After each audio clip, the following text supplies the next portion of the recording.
ඉනා බන්ධනයක් කරන්න ලේසි. කරනවා වගේ නෙමෙයි. ඒකේ ප්‍රතිවිපාක ගොඩක් වැඩි. එතකොට මේ ප්‍රතිවිපාක ගැන හිතන්නේ නැතුව මේව මේ කරන්න කියන්නේ එපා. ගොඩක් කරනවා අය නම් ගෑනු ළමයින්ගේ හිත් ගන්න, පිරිමින්ගේ හිත් ගන්න. ඒ වගේම තාත්තේ තව ලොකුම දේ තමා මේ අර දෙමාපියෝ දරුවන්ගේ හිත් ගන්න නේද දේවල් කරනවා. තාත්තේ අර මේ ඔව් වර්තමානයේ ඊට ගොඩාක් අර වඩා ගෑස්ට්‍රික් කියලා උඩට එන්නේ ඒ බඩ පුරව ඔව් දාලා. හුඟ හරියකට ඒ විදිහේ සලස්මෙන් ඒ වගේ කැවිච්ච අය වලුන්ට ගෑස්ට්‍රික් කියලා එනවා. ගෑස්ට්‍රික් කියලා ආවට ගෑස්ට්‍රික් වලට වෙදකම් කරාට ඒක වෙදකම වළංගු ඒක ආච්චි නෑ. තාත්තේ කාලයක් තිබුණාන් අහන්නේ පස්සේ නෑ. යාළගේ රැකී ආරක්ෂා පවා නැති වෙන තත්ත්වයට තරම් මේවා එක එක පැති වලට හැරෙන්න පුළුවන් නේ. නැතු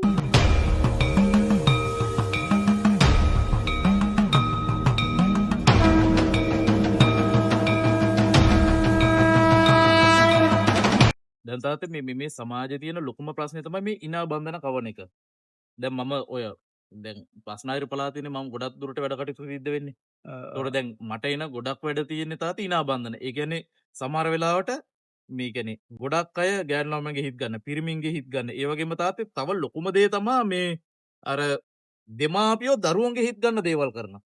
ඔව් ඊට කඩන් අනුව ඉතින් කරන වැතිනෝ ඊට කඩන් ගන්න දේ යමක් බලාපොරොත්තු හිත් ගන්න ක්‍රම යොදන වැති. ඒ කියන්නේ තාත්තේ සමහර වෙලාවට අර මේ දරුවෝ සලකන්නේ නැති වෙයි කියලා ඒ බයට. ඒ බයටත් කරන වැසි එහෙම ඔව්. තමයි ඔය මීනා බන්ධන කැවිලි කරන්නේ ඒගොල්ලෝ. මේ ළඟදී එහෙම එකක් තාත්තේ මට ආවෙilla මම ඒ ඉනා බන්ධනේ අයින් කරා. ඒ ඔව්. කියන්නේ අම්මා පුතාට ඉනා බන්ධනය කැව්වා.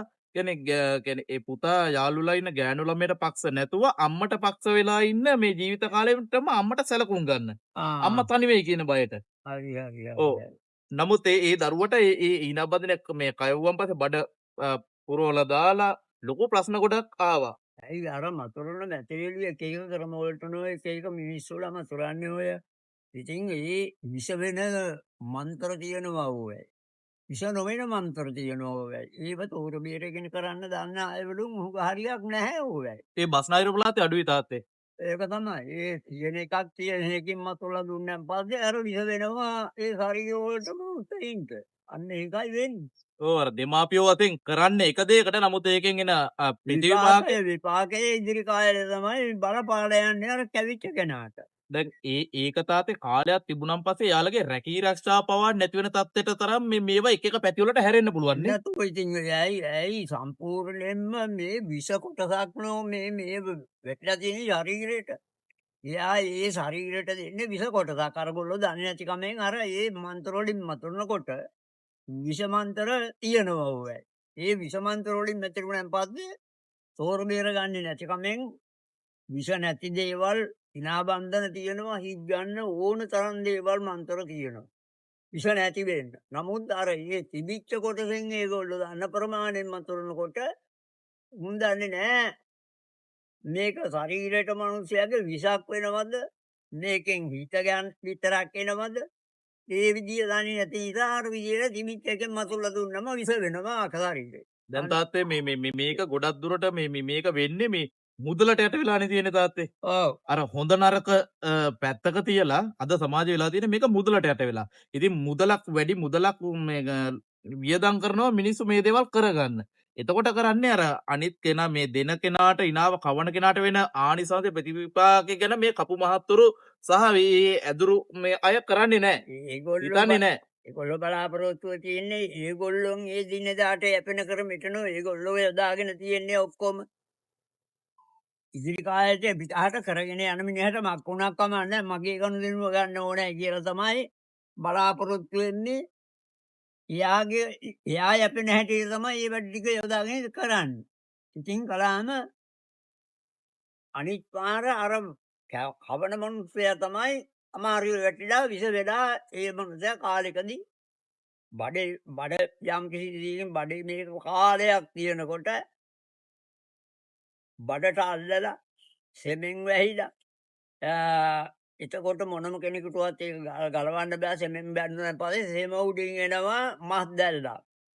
අර මකුඩුවා දැල ගොතන්න වගේ තමයි මේ මස් දැල්ල එන්නේ ඩිංග ඇවිල්ලා ගෙතෙනවා එකට. ගෙතිලා එහෙම ඒක යාබද වෙලා මස් වලිනුත් වැහෙනවා. සෙම වලින් වහලා මස් වලිනුත් වැහෙනවා. එතෙන්දී ඒක සම්පූර්ණ පිළිකාව. දැන් පිටු ඕකේ විස නේද තාත්තේ අර දැන් මේ වර්තමානයේ ගොඩාක් අර ගෑස්ටික් කියලා උඩට එන්නේ ඒ බඩ පුරව ඕ දාලා. උඟ හරියකට ඒ විදිහේ සැලැස්මෙන් ඒ වගේ කැවිච්ච අයවලුන්ට ගෑස්ට්‍රික් කියලා එනවා. ගෑස්ට්‍රික් කියලා ආවට ගෑස්ට්‍රික් වලට වෙදකම් කරාට ඒක වෙදකම වළංගු ආච්චි නෑ. අහන්නේ නෑ. නමුත් ගෑස්ට්‍රික් නෙවෙයි තියෙන්නේ. අර මැතිරුමේ විස. ඒ මැතිරුමේ විස තමයි තියෙන්නේ. අර උඩට ගහනවා කොච්චරවත් ඔක්කාරට එන්න වගේ කොච්චරවත් ඒක තමයි එන්නේ ගෑස්ට්‍රික් කියලා කියන්නේ මිනිස්සු. නමුත් ඒක හරියන්නේ නෑ. අර ඔව්. දැන් තාත්තේ දැන් මේකේ මැතරුම් විස දැන් අපේ කවුරු හරි මේ වැඩ කටයුතු කරන කෙනෙක් ගාවට ගියාම මේක විරේක කරගන්න දැන් මේ මැතරුම් විස මොන වගේ විසක්ද මේ කියලා අඳුරගන්නේ නැතුව මේක කරොත් හරියන්නේ නැහැ නේද? මේක හරියට නියමාකාරව මේ විස අඳුර ගන්න ඕනනේ අපි. විස අඳුරගන්න ඕන. නමුත් ඒ විස අඳුරගෙන ඕවැයි විස කැපෙන මන්තර තියෙනවනේ අපි ගාව. ඔව්. අපි ගාව තියෙනවා ඒවට යාළු මන්තර. ක්ෂේත බන්ධන යාළු, එදිරෙට්ටු බන්ධන යාළු, ඉනා බන්ධන යාළු, මදන මෝහනී බන්ධන යාළු. ඒ වගේ යාළු මන්තර අපි ගාව තියෙනවනේ කොච්චරවත් ඒවා. එතකොට අපිට අර විසක් මෙහෙමයි කියලා කිව්වම් පස්සේ අපි අර ඒ යාළු මන්තර මොකෙන් නැතිරුවත් ශරීරයට විසක් නෑ. ඒ මොන හරි තියෙන විස හේරුගෙන්ම අර මන්තර වලටත් එක්කම මේක ඇදිලා එනවා. ওই ටික මතුරුලා කබඩමේ මතුරුනකොට. නමුත් මේ යාළු මන්තර විතරක් මතරිල්ල නෙවෙයි නැතිරුම් දෝෂ වලට මතුරන්නත් තව මන්තර ගණනාවක් තියෙනවා. ඒවා ගලබල ගන්න හැක් මන්තර.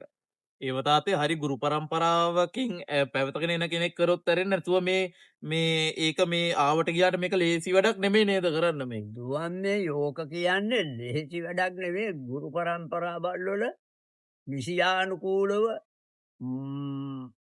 පැරණිම ගුරු පරම්පරාවල් වලින් එන ක්‍රමෙන් අයක කෙනෙකුට මිසක් වෙන කෙනෙකුට ඕක ගලව ගන්න බෑ. අලුතින් මේ නොයෙක් විදිය දැන් එක්කෙනා ආරූඪ දේවාල වල වැඩ කරලා කියනවා තැඹිලි 3ක් මතුරලා ඉවර කරන්න නැහැ කියලා. තැඹිලි 3කින් කවදාවත් ඉවර කරන්න බෑ.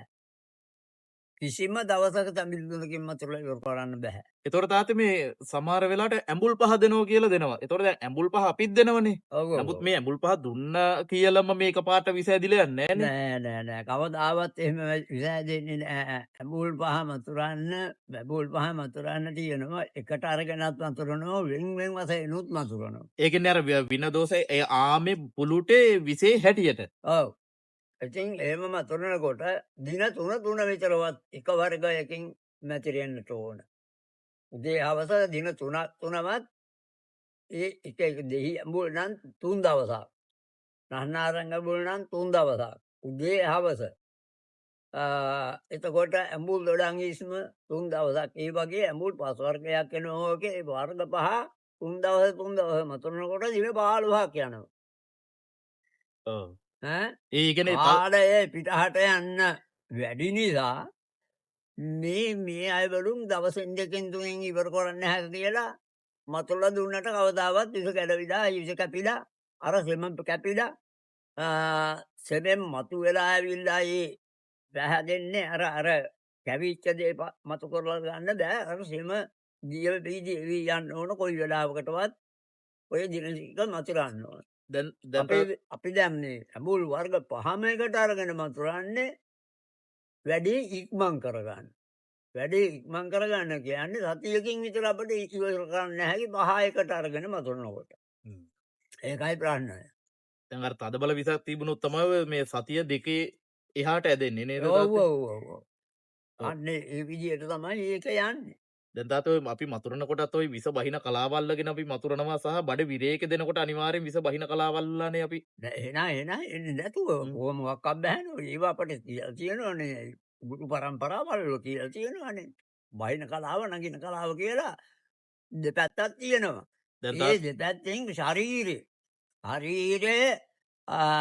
තමන්ගේ තනකින් පහළ විස කලාව තියෙනවා නම් බඩ විරේක කරලා කරන්නේ නැහැ.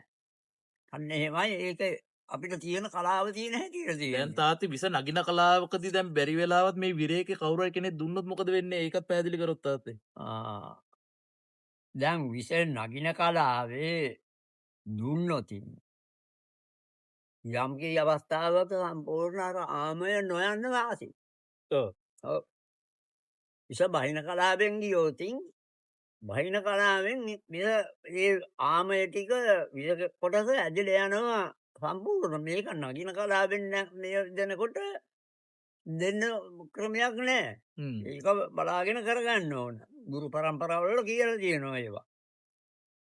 දැන් තාත්තේ මේ ඉනා බන්ධන දැන් බඩි විරේක කරනවනේ බෑ අපි මතුරුලා ඔක්කොම විස මරලා.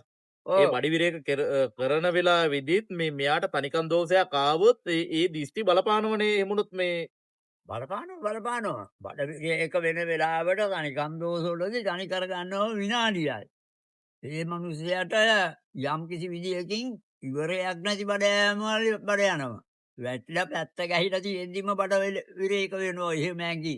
ඔව්. ඒ විදියට කරනවා. ඉතින් ඒවට බලාගෙන අනිත් ගමන ඊට සුදුසු ක්‍රමවල් යොදලා ගන්න තමන් දැනගන්න ඕන. මේක තනිකමක් වෙලාය කියලා දැනගෙන ඊට සුදුසු ක්‍රමයක් යොදන්න වෙනවා. ඇදුරුකම් පන්තියෙන් වැඩක් කරන්න වෙනවා ඒකට. එතෙන්දී අර විරේක නවතිනවා. අන්න ඒකයි දැන් අපි කියන්නේ දැන් අපි මේ සාකච්ඡාවට ප්‍රධාන වශයෙන් හේතුනේ මේක අපි මේ අපේ ජනතාවට දැනගන්න තියන්න ඕන මොකද මේ ඉනා බන්ධනයක් කරන්න ලේසි කරනවා වගේ නෙමෙයි ඒකේ ප්‍රතිවිපාක ගොඩක් වැඩි එතකොට මේ ප්‍රතිවිපාක ගැන හිතන්න නැතුව මේව කරන්න එපා කරනවා නම් අනිවාර්යයෙන්ම මේක ගුරු උපදෙස් ඇතුව මේ දේවල් කරන්න සහ මේ අපේ කපු මහතුරු කපු මෑණිවරු ගොඩක් වෙලාවට දැන් මේවා මුදල් අරබයා මේ දේවල් කරනවා. එතකොට මේ කිරීම තුල වෙන ආනිසංශ බොහොම භයානකයි. මොකද මේවා මෙලොව වගේම පරලොව ප්‍රතිවිපාකයක් දැනගෙන අපි වැඩ කරනවා නම් ගොඩක් හොඳයි කියලා මං හිතනවා.